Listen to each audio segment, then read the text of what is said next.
Entonces, como nosotros la empezamos a desarrollar acá en Colombia, nosotros tenemos ya el programa hace 25 años y pues la idea fue hacer como ese análisis comparativo entre las dos universidades. Por favor, si puedes pasar a la siguiente lámina. Entonces, para iniciar un poco y contextualizar, estamos hablando de instituciones educativas, pues de educación superior, en donde nosotros encontramos todo lo relacionado con la evaluación desde una formación ya más de calidad, en donde debe verse no como pues simplemente la evaluación, sino como algo más formativo. Entonces iniciamos a ver, la educación en diseño demanda pues una pedagogía donde se requiere una reflexión continua, lo han mencionado los profesores, también de todo lo transdisciplinar e interdisciplinar.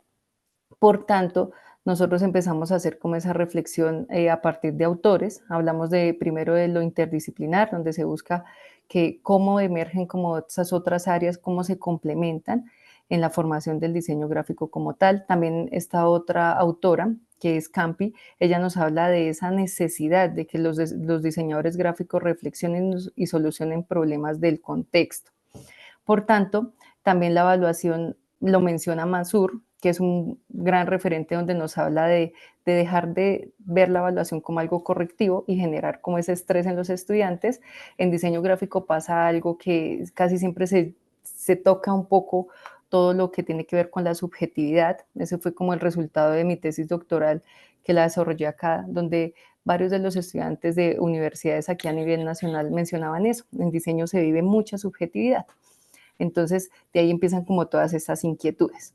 Hablamos también de los tipos de evaluación que son supremamente importantes. Tenemos las básicas, que es la diagnóstica, que traen los estudiantes, la sumativa, pues que de alguna u otra manera nosotros por nuestra, todas las características propias de una universidad, nosotros tenemos que sacar un número. Acá generalmente se evalúa de 0 a 5, en otras de 1 a 100, pero pues casi siempre debe representar como un número. Entonces, también encontramos la formativa, que allí es donde nosotros, pues desde diseño encontramos muchísimos elementos que aportan a esta evaluación formativa, donde lo que se busca es a través de este elemento, pues empezar como a realimentar o retroalimentar en todos los procesos de diseño gráfico. Desde este aspecto hemos encontrado que en ese proceso de retroalimentación también se hacen muchísimos aportes para los proyectos pues como tal, que son proyectuales del diseño.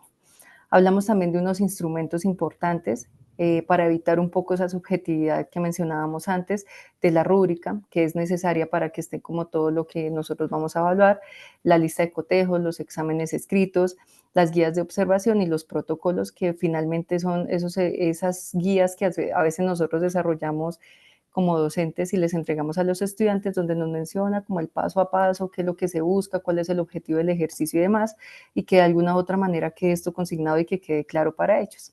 Y aquí invitamos a la complejidad a que nos haga como ese aporte de herramientas necesarias que nosotros tenemos para enfrentar a un estudiante a una incertidumbre, para que se enfrenten a problemas reales de su contexto donde se encuentre. Por favor, puedes pasar. Dato curioso es que acá la universidad donde yo me encuentro, su modelo pedagógico es centrado en la complejidad. Nosotros manejamos todo lo de Edgar Morin y pues se han encargado como de permear este paradigma en todas las facultades, en todas las áreas de conocimiento, y pues eso fue lo que me llevó como a toda esta inquietud. Lo que encontramos nosotros de evaluación del diseño, ahí hay unos referentes donde nos hablan de, les mencionaba la rúbrica, la retroalimentación, y algo muy importante también es la participación de los estudiantes en esos procesos evaluativos. Cómo el estudiante debe tener claro qué vamos a evaluar, para qué lo vamos a evaluar, qué es lo que se busca evaluar, pues para evitar todos estos como conflictos que a veces uno tiene por la subjetividad. Hablamos también de la evaluación por competencias, tener claro cuál es la competencia que se busca. Es importante también incluir los procesos no solo de heteroevaluación, sino autoevaluación, que ellos aprendan también cómo hacer más autocríticos con sus procesos, y la coevaluación, hacer esos ejercicios de que se evalúen entre ellos, pues porque nosotros nos vamos a enfrentar a defender un proyecto y a veces a ellos les cuesta un poco como empezar a ver también cuáles fueron todas las posibilidades que tuvo un compañero y cuál de pronto fueron las carencias que de pronto quedaron allí. Sánchez nos habla de aprender haciendo y de seguir mejorando en esos aspectos. Cuando habla del aprender haciendo es eso. Entonces, en los procesos que sobre todo de las áreas proyectuales o las áreas de taller, cómo nosotros podemos empezar como a aportar en esos procesos a través del seguimiento, de una realimentación, ¿no? Para que pues obviamente sean proyectos mucho más completos. Y allí también encontramos la complejidad como esa oportunidad, y lo mencionaban algunos de los ponentes también que estuvieron antes, de enfrentar esas oportunidades de diseño, de cómo integrar también esos otros aspectos y las comunidades también para, pues nosotros no diseñamos para nosotros, sino cómo se integran todos esos aspectos y uno puede pues responder de una manera más efectiva. Por favor, puedes pasar la otra. Gracias. Bueno, la metodología que nosotros utilizamos con el doctor Arodi fue pues un enfoque cualitativo. Lo que buscábamos era ese análisis comparativo entre las dos universidades, hablando pues de que él se encuentra en Sonora, en México, y nosotros estamos aquí en Tunja, en la Universidad de Boyacá. Acá estamos en un departamento pequeño y somos el único programa en el departamento. Entonces lo que se buscó fue hacer un muestreo no probabilístico, donde pues le preguntábamos a 19 docentes de la Unison, en este momento participaron, y 15 de la Universidad de Boyacá, 50 estudiantes de la Unison y 50 de la Uni Boyacá, y lo que buscábamos era encontrar a través de una entrevista digital, pues todos esos aspectos referentes a la evaluación, cómo los estaban evaluando, para qué los estaban evaluando, todos esos instrumentos que les mencioné anteriormente, cómo los estaban integrando procesos de formación. Eso fue lo que desarrollamos, es mi parte de la ponencia, y ya le doy la palabra al doctor Arodi. Gracias, doctora. Bueno, ya pasando al plano de los datos, si gusta pasar la siguiente, doctor, diapositiva. Bueno, en busca de indagar pues, sobre el sistema de evaluación, resultados de aprendizaje y problemáticas durante el proceso de enseñanza, se indagaron algunas cuestiones de las cuales se rescatan un par para esta investigación. La primera es una pregunta a los profesores. Dice, ¿el profesor aplica la rúbrica y coevaluación como parte del proceso de evaluación? En cuanto a la aplicación de la rúbrica, la mayoría de los profesores de ambas instituciones mencionaron utilizarla en un rango alrededor del 60% o más la utilizan, ¿no? Sin embargo, al preguntar sobre la aplicación de la coevaluación como parte del proceso de evaluación, entendiéndose por coevaluación la evaluación más allá de la tradicional, que incluye lo que es tradicionalmente la evaluación del profesor al alumno, sino que también incorporando otros actores como los compañeros de clase, incluso otros. Hubieron datos interesantes. En el caso mexicano, alrededor del 40, poquito más, 42% de los profesores señalaron aplicar la coevaluación, pero casi un 60% no la utilizan. En el caso colombiano, el 80% utiliza la rúbrica, la coevaluación, perdón, mientras un 20% no la utiliza. Es decir, el caso colombiano supera en un porcentaje de 2 por 1 a el caso mexicano. Y ahorita vamos a ver la relevancia de esto. En la segunda pregunta, si pasa la siguiente, dice, ¿qué cambios?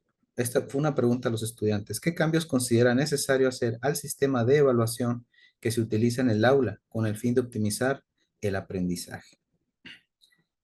Los estudiantes de ambas instituciones, en un promedio similar, 60%, consideran, o mayor, perdón, consideran hacer cambios.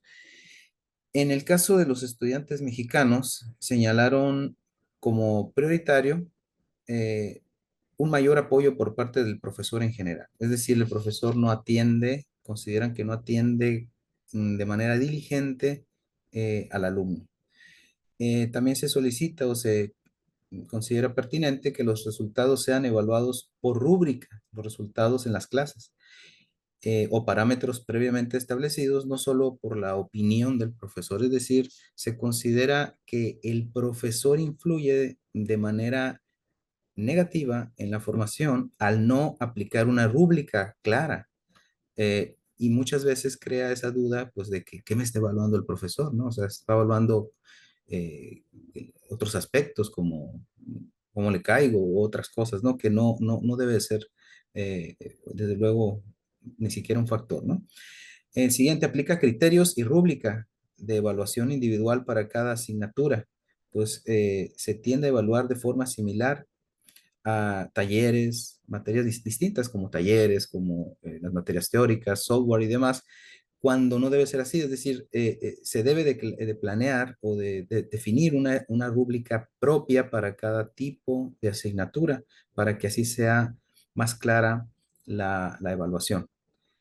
Es necesaria una mayor retroalimentación sobre el trabajo, pues el alumno no logra identificar claramente las deficiencias, generándose dudas. Muchas veces el alumno es evaluado, pero no entiende que se le evalúa. No le queda claro qué hizo mal y qué hay que mejorar por una evaluación deficiente y poco transparente. Este es otro aspecto importante a destacar. Finalmente, se pide una mayor autocrítica por parte del mismo profesor a su actividad sobre qué hace y cómo lo hace, ¿no? En el caso colombiano, si pasamos a la siguiente, en algunas cosas coinciden. Por ejemplo, señala que el enfoque de la evaluación se centra en la funcionalidad del diseño y no en lo estético. Eh, Se critica que a veces el profesor analiza lo estético, pero la cuestión de la funcionalidad, es decir, el problema para el cual fue creada o diseñada la solución gráfica, el diseño que se está creando, debe de considerarse mucho de una manera prioritaria sobre lo estético, ¿no? Porque estamos hablando de que efectivamente el objetivo es crear soluciones a los problemas. Necesidad de una mayor claridad en la rúbrica y su socialización con los estudiantes antes de la entrega de trabajos, evitando subjetividad. Coincide esto con los datos del otro grupo de estudiantes, donde no se considera que hay una claridad en la manera de evaluar, sino hay mucha subjetividad y no hay criterios claros por los cuales ni el profesor sigue ni el alumno puede identificar con ello deficiencias. Se requiere una retroalimentación de mayor calidad al ser los procesos de feedback reducidos, afectando la calidad del aprendizaje. El feedback en ambos casos también es considerado deficiente y la retroalimentación, pues obviamente también, lo cual afecta la calidad de la enseñanza. Finalmente se señala que se considera necesaria una evaluación más rigurosa que incentive la calidad de los diseños. En otras palabras, que obtener buenos grados sea más difícil, que no sea tan accesible. Entonces aquí hay una crítica también al profesorado en este sentido. Siguiente, por favor. Finalmente, vamos con los resultados. Dice aquí, se encontraron varias conclusiones interesantes. Obviamente, para una evaluación eficiente, eh, la, lo que es todas estas herramientas son muy importantes para una capacidad, una calidad en la formación del estudiante. Utilizar rúbricas, utilizar un sistema de evaluación más claro y más sustancial, más fácil de estructurar y de aplicar. El uso de la rúbrica es fundamental para estructurar criterios claros. ¿Por qué? Pues porque orienta el aprendizaje, facilita los objetivos, comprensión de objetivos y permite al estudiante entender mejor lo que hace y poder mejorar, poder incentivar una mejor calidad en sus diseños. Aplicación de la coevaluación fortalece la capacidad crítica y participativa.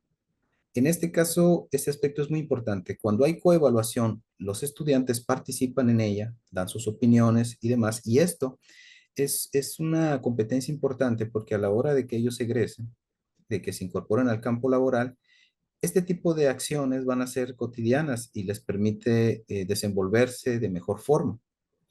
Por ello, es muy importante desde esta etapa formativa estar incentivando, estar motivando y estar haciendo que los estudiantes actúen en este sentido, ¿no? Eh, Dice aquí, la evaluación como ejercicio formativo debe ser continua, formativa y basada en la retroalimentación constante.